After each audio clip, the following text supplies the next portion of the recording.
سورہ رعد سورت نمبر 13۔ شروع کرتا ہوں میں اللہ کے نام سے جو نہایت مہربان بڑا رحم والا ہے۔ الف لام میم را، یہ قرآن کی آیتیں ہیں، اور جو کچھ آپ کی طرف آپ کے رب کی جانب سے اتارا جاتا ہے سب حق ہے، لیکن اکثر لوگ ایمان نہیں لاتے۔ اللہ وہ ہے جس نے آسمانوں کو بغیر ستونوں کے بلند کر رکھا ہے کہ تم اسے دیکھ رہے ہو، پھر وہ عرش پر قرار پکڑے ہوئے ہے۔ اسی نے سورج اور چاند کو ماتحتی میں لگا رکھا ہے، ہر ایک میعاد معین پر گشت کر رہا ہے۔ وہی کام کی تدبیر کرتا ہے، وہ اپنے نشانات کھول کھول کر بیان کر رہا ہے کہ تم اپنے رب کی ملاقات کا یقین کر لو۔ اسی نے زمین پھیلا کر بچھا دی ہے، اور اس میں پہاڑ اور نہریں پیدا کر دی ہیں، اور اس میں ہر قسم کے پھلوں کے جوڑے دوہرے دوہرے پیدا کر دیے ہیں۔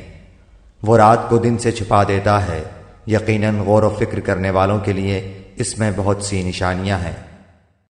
اور زمین میں مختلف ٹکڑے ایک دوسرے سے لگتے لگاتے ہیں، اور انگوروں کے باغات ہیں، اور کھیت ہیں، اور کھجوروں کے درخت ہیں، شاخدار، اور بعض ایسے ہیں جو بے شاخ ہیں، سب ایک ہی پانی پلائے جاتے ہیں، پھر بھی ہم ایک کو ایک پر پھلوں میں برتری دیتے ہیں۔ اس میں عقل مندوں کے لیے بہت سی نشانیاں ہیں۔ اگر تجھے تعجب ہو تو واقعی ان کا یہ کہنا عجیب ہے کہ کیا جب ہم مٹی ہو جائیں گے تو کیا ہم نئی پیدائش میں ہوں گے؟ یہی وہ لوگ ہیں جنہوں نے اپنے پروردگار سے کفر کیا، یہی ہیں جن کی گردنوں میں طوق ہوں گے، اور یہی ہیں جو جہنم کے رہنے والے ہیں، جو اس میں ہمیشہ ہمیش رہیں گے۔ اور جو تجھ سے سزا کی طلبی میں جلدی کر رہے ہیں راحت سے پہلے ہی، یقیناً ان سے پہلے سزائیں بطور مثال گزر چکی ہیں، اور بے شک تیرا رب البتہ بخشنے والا ہے لوگوں کے بیجا ظلم پر بھی۔ اور یہ بھی یقینی بات ہے کہ تیرا رب بڑی سخت سزا دینے والا بھی ہے۔ اور کافر کہتے ہیں کہ اس پر اس کے رب کی طرف سے کوئی نشانی معجزہ کیوں نہیں اتاری گئی؟ بات یہ ہے کہ آپ تو صرف آگاہ کرنے والے ہیں، اور ہر قوم کے لیے ہادی ہے۔ مادہ اپنے شکم میں جو کچھ رکھتی ہے اسے اللہ بخوبی جانتا ہے، اور پیٹ کا گھٹنا بڑھنا بھی، ہر چیز اس کے پاس اندازے سے ہے۔ ظاہر و پوشیدہ کا وہ عالم ہے، سب سے بڑا اور سب سے بلند و بالا۔ تم میں سے کسی کا اپنی بات کو چھپا کر کہنا اور بآواز بلند اسے کہنا، اور جو رات کو چھپا ہوا ہو اور جو دن میں چل رہا ہو، سب اللہ پر برابر و یکساں ہیں۔ اس کے پہرے دار انسان کے آگے پیچھے مقرر ہیں، جو اللہ کے حکم سے اس کی نگہبانی کرتے ہیں۔ کسی قوم کی حالت اللہ تعالیٰ نہیں بدلتا جب تک کہ وہ خود اسے نہ بدلیں جو ان کے دلوں میں ہے۔ اللہ تعالیٰ جب کسی قوم کی سزا کا ارادہ کر لیتا ہے تو وہ بدلہ نہیں کرتا، اور سوائے اس کے کوئی بھی ان کا کارساز نہیں۔ وہ اللہ ہی ہے جو تمہیں بجلی کی چمک ڈرانے اور امید دلانے کے لیے دکھاتا ہے، اور بھاری بادلوں کو پیدا کرتا ہے۔ گرج اسی کی تسبیح و تعریف کرتی ہے، اور فرشتے بھی اس کے خوف سے۔ وہی آسمان سے بجلیاں گراتا ہے اور جس پر چاہتا ہے اس پر ڈالتا ہے۔ کفار اللہ کی بابت لڑ جھگڑ رہے ہیں، اور اللہ سخت قوت والا ہے۔ اسی کو پکارنا حق ہے۔ جو لوگ اوروں کو اس کے سوا پکارتے ہیں وہ ان کی پکار کا کچھ بھی جواب نہیں دیتے، مگر جیسے کوئی شخص اپنے دونوں ہاتھ پانی کی طرف پھیلائے ہوئے ہو کہ اس کے منہ میں پڑ جائے، حالانکہ وہ پانی اس کے منہ میں پہنچنے والا نہیں۔ ان منکروں کی جتنی پکار ہے سب گمراہی میں ہے۔ اللہ ہی کے لیے زمین اور آسمانوں کی سب مخلوق خوشی اور ناخوشی سے سجدہ کرتی ہے، اور ان کے سائے بھی صبح و شام۔ آپ پوچھئے کہ آسمانوں اور زمین کا پروردگار کون ہے؟ کہہ دیجئے اللہ۔ کہہ دیجئے کیا تم پھر اس کے سوا اوروں کو حمایتی بنا رہے ہو جو خود اپنی جان کے بھی بھلے برے کا اختیار نہیں رکھتے؟ کہہ دیجئے کہ کیا اندھا اور بینا برابر ہو سکتا ہے، یا کیا اندھیریاں اور روشنی برابر ہو سکتی ہے؟ کیا جنہیں یہ اللہ کے شریک ٹھہرا رہے ہیں انہوں نے بھی اللہ کی طرح مخلوق پیدا کی ہے کہ ان کی نظر میں پیدائش مشتبہ ہو گئی ہو؟ کہہ دیجئے کہ صرف اللہ ہی تمام چیزوں کا خالق ہے، وہ اکیلا ہے اور زبردست غالب ہے۔ اسی نے آسمان سے پانی برسایا، پھر اپنی اپنی وسعت کے مطابق نالے بہہ نکلے، پھر پانی کے ریلے نے اوپر چڑھے جھاگ کو اٹھا لیا، اور اس چیز میں بھی جس کو آگ میں ڈال کر تپاتے ہیں زیور یا ساز و سامان کے لیے اسی طرح کے جھاگ ہیں۔ اسی طرح اللہ تعالی حق و باطل کی مثال بیان فرماتا ہے۔ اب جھاگ تو ناکارہ ہو کر چلا جاتا ہے، لیکن جو لوگوں کو نفع دینے والی چیز ہے وہ زمین میں ٹھہری رہتی ہے۔ اللہ تعالیٰ اسی طرح مثالیں بیان فرماتا ہے۔ جن لوگوں نے اپنے رب کے حکم کی بجا آوری کی ان کے لیے بھلائی ہے، اور جن لوگوں نے اس کی حکم برداری نہ کی، اگر ان کے لیے زمین میں جو کچھ ہے سب کچھ ہو اور اسی کے ساتھ ویسا ہی اور بھی ہو تو وہ سب کچھ اپنے بدلے میں دے دیں۔ یہی ہیں جن کے لیے برا حساب ہے اور جن کا ٹھکانہ جہنم ہے جو بہت بری جگہ ہے۔ کیا وہ ایک شخص جو یہ علم رکھتا ہو کہ آپ کی طرف آپ کے رب کی جانب سے جو اتارا گیا ہے وہ حق ہے، اس شخص جیسا ہو سکتا ہے جو اندھا ہو؟ نصیحت تو وہی قبول کرتے ہیں جو عقل مند ہو، جو اللہ کے عہد و پیمان کو پورا کرتے ہیں اور قول و قرار کو توڑتے نہیں۔ اور اللہ نے جن چیزوں کے جوڑنے کا حکم دیا ہے وہ اسے جوڑتے ہیں، اور وہ اپنے پروردگار سے ڈرتے ہیں اور حساب کی سختی کا اندیشہ رکھتے ہیں، اور وہ اپنے رب کی رضامندی کی طلب کے لیے صبر کرتے ہیں اور نمازوں کو برابر قائم رکھتے ہیں، اور جو کچھ ہم نے انہیں دے رکھا ہے اسے چھپے کھلے خرچ کرتے ہیں، اور برائی کو بھی بھلائی سے ٹالتے ہیں۔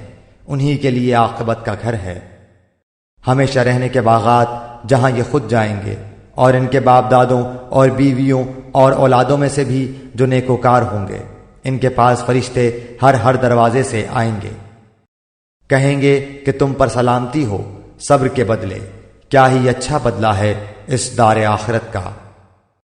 اور جو اللہ کے عہد کو اس کی مضبوطی کے بعد توڑ دیتے ہیں اور جن چیزوں کے جوڑنے کا اللہ نے حکم دیا ہے انہیں توڑتے ہیں اور زمین میں فساد پھیلاتے ہیں، ان کے لیے لعنتیں ہیں اور ان کے لیے برا گھر ہے۔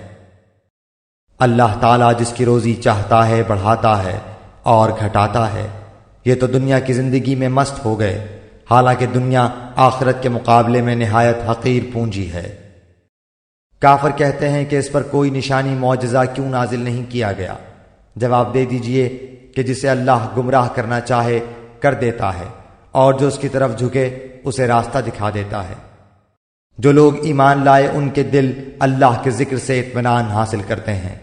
یاد رکھو اللہ کے ذکر سے ہی دلوں کو تسلی حاصل ہوتی ہے۔ جو لوگ ایمان لائے اور جنہوں نے نیک کام بھی کیے ان کے لیے خوشحالی ہے اور بہترین ٹھکانہ۔ اسی طرح ہم نے آپ کو اس امت میں بھیجا ہے جس سے پہلے بہت سی امتیں گزر چکی ہیں کہ آپ انہیں ہماری طرف سے جو وحی آپ پر اتری ہے پڑھ کر سنائیے۔ یا اللہ رحمان کے منکر ہیں۔ آپ کہہ دیجئے کہ میرا پالنے والا تو وہی ہے، اس کے سوا در حقیقت کوئی بھی لائق عبادت نہیں، اسی کے اوپر میرا بھروسہ ہے اور اسی کی جانب میرا رجوع ہے۔ اگر بالفرض کسی قرآن آسمانی کتاب کے ذریعے پہاڑ چلا دیے جاتے یا زمین ٹکڑے ٹکڑے کر دی جاتی یا مردوں سے باتیں کرا دی جاتی پھر بھی وہ ایمان نہ لاتے۔ بات یہ ہے کہ سب کام اللہ کے ہاتھ میں ہے۔ تو کیا ایمان والوں کو اس بات پر دل جمعی نہیں کہ اگر اللہ تعالیٰ چاہے تو تمام لوگوں کو ہدایت دے دے؟ کفار کو تو ان کے کفر کے بدلے ہمیشہ ہی کوئی نہ کوئی سخت سزا پہنچتی رہے گی، یا ان کے مکانوں کے قریب نازل ہوتی رہے گی تا وقت کہ وعدہ الہی آ پہنچے۔ یقیناً اللہ تعالیٰ وعدہ خلافی نہیں کرتا۔ یقیناً آپ سے پہلے کے پیغمبروں کا مذاق اڑایا گیا تھا، اور میں نے بھی کافروں کو ڈھیل دی تھی، پھر انہیں پکڑ لیا تھا، پس میرا عذاب کیسا رہا؟